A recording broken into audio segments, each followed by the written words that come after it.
अपना जो lesson 7 start हुआ है उसका एक वीडियो तो मैं आपको भेज चुकी हूँ। ठीक है, उसी में अपन आगे बढ़ते हैं। तो यहाँ पे बच्चे अपन जो हिमालय का पोर्शन है उसको लेंगे।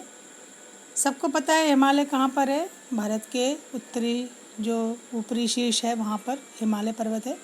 और छोटी क्लास में, अभी भी आपको छोटी क्लास में हो, पहले भी आपने पढ़ा होगा कि हिमालय जो है एक पहरेदार की भांति हमारे देश की रक्षा करता है। यहाँ संतरी का नाम लिया, संतरी ने जो देश की रक्षा करता है वो। और इसके अगर अपन अलग अलग हिस्से करें, हिम प्लस आलय।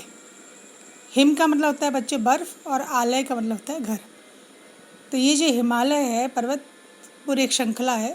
इसको 3 भागों में जो है बांटा गया है। तो आप देखिए इसमें बुक में लिखा है, सबसे उत्तर में तो है वृहत हिमालय, इसको हिमाद्री भी कहते हैं। हिमाद्री मतलब हिमानी, जहाँ पे हिम की नदियाँ, बर्फ़ की नदियाँ बहती।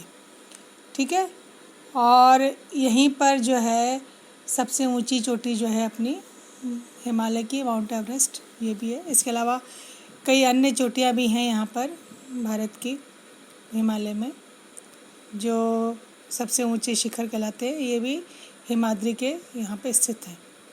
और कई जो हिल स्टेशन होते हैं, पहाड़ी स्थान जहाँ लोग घूमने के लिए जाते हैं, रहने के लिए जाते हैं गर्मियों में, तो ये भी यहाँ पर ही हिमालय में ही है। शिवालिक जो है इसके सबसे अंत में आता है, मतलब 3 श्रेणियाँ जो है इसमें। तो वृहत हिमालय हो गया, मध्य हिमालय हो गया और शिवालिक, ये 3 श्रेणियाँ यहाँ पर हैं।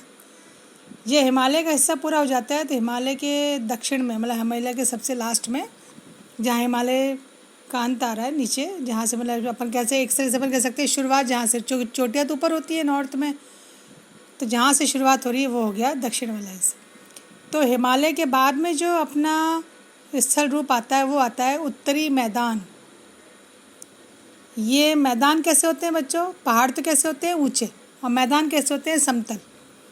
और ये जो मैदान है, देखिए यहाँ पे नाम दिए नदियों के, गंगा, सिंधु, ब्रह्मपुत्र, और इनकी जो और सहायक नदियाँ हैं उनके द्वारा ये जो नदियाँ अपने साथ बहा करके लाती हैं बहुत सारा अवसाद, उनको जगह जगह छोड़ती हुई जाती है। उनसे ये बड़े बड़े जलोढ़ जो निक्षेप है ना, जमाव हो जाते हैं। ये बहुत उपजाऊ होते हैं। तो नदियों के ये जो मैदान है कृषि के लिए बहुत उपजाऊ होते हैं, उपजाऊ भूमि होती है। तो इसलिए यहाँ पर बहुत अच्छी खेती होती है और समतल मैदान है, तो यहाँ पे रहने के लिए भी अच्छी स्थितियाँ होती हैं। तो यहाँ पे जनसंख्या ज़्यादा पाई जाती है पहाड़ों की अपेक्षा, क्योंकि पहाड़ में तो फिर भी बच्चों ऊंचाई होती है, सड़कें नहीं बन सकती हैं, वहाँ कई परेशानियाँ होती हैं, पर यहाँ मैदान में बहुत सारी सुविधाएं होती हैं। फिर हिमालय के बाद जो नीचे मैदानी भाग आ गया, फिर अपने राजस्थान में अगर अपन आ जाते हैं तो यहाँ पे मरुस्थल है। मरुस्थल आपको पता ही है, सूखा होता है क्योंकि वर्षा नहीं होती है, गर्म होता है बहुत क्योंकि बालू होती है, रेतीला स्थल है। और यहाँ आपको मालूम ही है वनस्पति भी इतनी अच्छी नहीं होती है, कटीली वनस्पतियाँ ज़्यादा होती हैं जहाँ इनको पनपने के लिए पानी की कम आवश्यकता होती है। तो ये भारतीय मरुस्थल जो है यहाँ पर होता है, दूर दूर तक रेत के टीले यहाँ पर पाए जाते हैं। और अपने राजस्थान का जो अपना पश्चिमी हिस्सा है, ये यहाँ पर राजस्थान में अरावली पर्वत की अपन बात करें तो पूर्वी पश्चिमी, तो पश्चिमी एरिया जो है वो मरुस्थलीय क्षेत्र कहलाता है। फिर मैदान के दक्षिण में आता है प्रायद्वीपीय पठार। मैंने आपको नक्शे के जरिए आपको समझाया है, इसकी आकृति त्रिभुजाकार है और धरातल भी काफ़ी ऊंचा नीचा। पठारी भाग जो होता है उबड़ खाबड़ होता है। और यहाँ पर भी बहुत सारी पहाड़ियाँ हैं, पर्वत श्रृंखलाएँ हैं। और अपने राजस्थान की बात करें तो यहाँ पे अरावली श्रृंखला आ जाती है जो विश्व की सबसे पुरानी है। इसके अलावा विंध्याचल और सतपुड़ा भी है। और यहीं दक्षिण के पठार में नदियाँ जो बहती हैं, नर्मदा ताप्ती भी है, ये अरब सागर में गिरती हैं पश्चिम में। और बाकी नदियाँ जो हैं ये पठार के जो है दूसरी तरफ गिरती हैं। ठीक है, जहाँ पे क्या है, बंगाल की खाड़ी। और इस पठार के जो किनारे वाले हिस्से हैं, उन किनारे जो है ना, किनारे किनारे जो हिस्से बने हुए हैं जहाँ पे तटीय प्रदेश भी आता है, यहाँ पर भी पश्चिमी घाट और पूर्वी घाट स्थित है। और यहाँ पर भी बहुत सारे खनिजों की मात्रा जो है या भंडार अपन कह सकते हैं। और इन्हीं के पास में तटीय मैदान भी हैं, मतलब घाट के पास सारे से मैदानी भाग भी हैं। ये पूर्वी तटीय मैदान भी हैं, पश्चिमी तटीय मैदान भी हैं, ये यहाँ पर पाए जाते हैं। फिर हम देखते हैं आगे। तो ये जो मैदान है यहाँ पे पूर्व की ओर बहने वाली कई नदियाँ हैं। दक्षिण के पठार की अपन बात करें, महानदी, गोदावरी, कृष्णा, कावेरी, ये सब कहाँ गिरती है? बंगाल की खाड़ी में।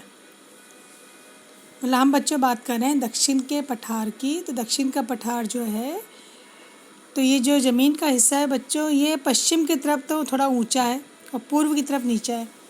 इसलिए यहाँ की नदियाँ, अधिकांश नदियाँ कहाँ गिरती हैं? ढाल की तरफ। ढाल कहाँ है? बंगाल की खाड़ी की तरफ। और नर्मदा, ताप्ती नदियाँ जो हैं ये कहाँ गिरती हैं? अरब सागर में। और ये नदियाँ जब गिरती हैं कहाँ? समुद्र में। आखिर में जाकर के कहाँ गिर जाती हैं? समुद्र में मिल जाती हैं। तो गिरने से पहले ही अपने साथ बहाया हुआ सारा जो लेके आती हैं उपजाऊ मिट्टी और उसमें खनिज पदार्थ, ये सब छोड़ के जाती हैं। तो इससे क्या हो जाता है? किनारों पर डेल्टा का निर्माण हो जाता है, डेल्टा। और बंगाल की खाड़ी में गंगा ब्रह्मपुत्र नदी का सुंदरवन डेल्टा बहुत ज़्यादा प्रसिद्ध है, क्योंकि ये क्षेत्र क्या होता है? कृषि के लिए बहुत ज़्यादा उपयोगी होता है। अब देखिए बच्चों, यहाँ पे एक बॉक्स में पूछा गया है प्रवाल क्या है, ठीक है। और देखो ये चित्र भी दिया है, प्रवाल द्वीप आपको दिख रहा है ना। जिनके पास बुक्स है वो देख ही लेंगे क्या लिखा है इसमें। प्रवाल, ये छोटे छोटे जो समुद्री जीव जंतु होते हैं ना बच्चों, ये जो मर जाते हैं तो इनके जो कंकाल होते हैं, ठीक है, तो ये पॉलिप कहलाते हैं। तो जब ये मर जाते हैं तो इनका कंकाल बच जाता है, मतलब मांस वास से खत्म हो जाता है, जो हड्डियाँ वगैरह बचती हैं। तो ये जो पॉलिप है उनके कंकालों के ऊपर जो है वृद्धि होती जाती, काफ़ी ऊंचे हो जाते हैं। तो ये क्या कहलाते हैं? प्रवाल द्वीप कहलाते हैं। फिर आते हैं अपन आगे, ठीक है।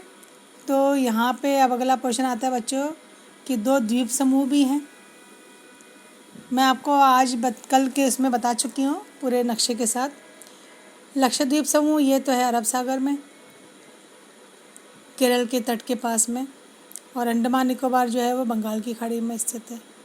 और मैंने आपको अगर ध्यान हो तो बताया भी था कि कौन सा द्वीप समूह 2004 में जो सुनामी आई थी उससे प्रभावित हुआ था, और क्या होती है सुनामी, ये मैं आपको सब बता चुकी हूँ।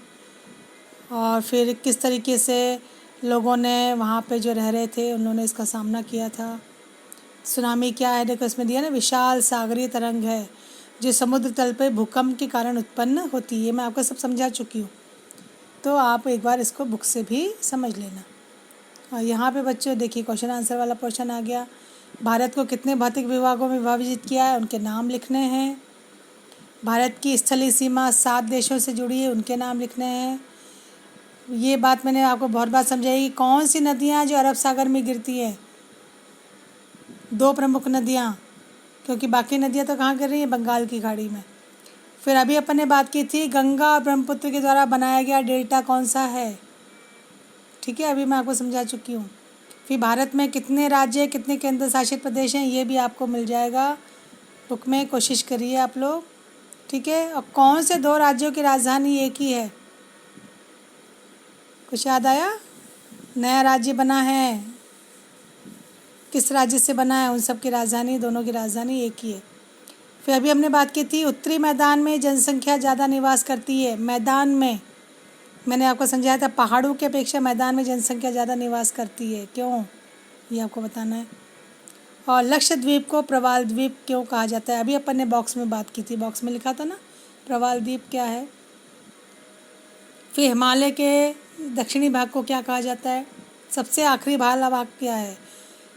शिवालिक है, हिमाद्री, हिमाचल है, जो सही है बताना है। सह्याद्री को किस नाम से जाना जाता है? कौन सा है? और पाक जल संधि किन देशों के बीच में है? ये आपका है। बाकी मैं आपको और वीडियो के ज़रिए होमवर्क कैसा करना है ये तो आपको करना ही है, बता दूँगी। एक बार आप कोशिश कीजिए, नहीं हुआ तो फिर आप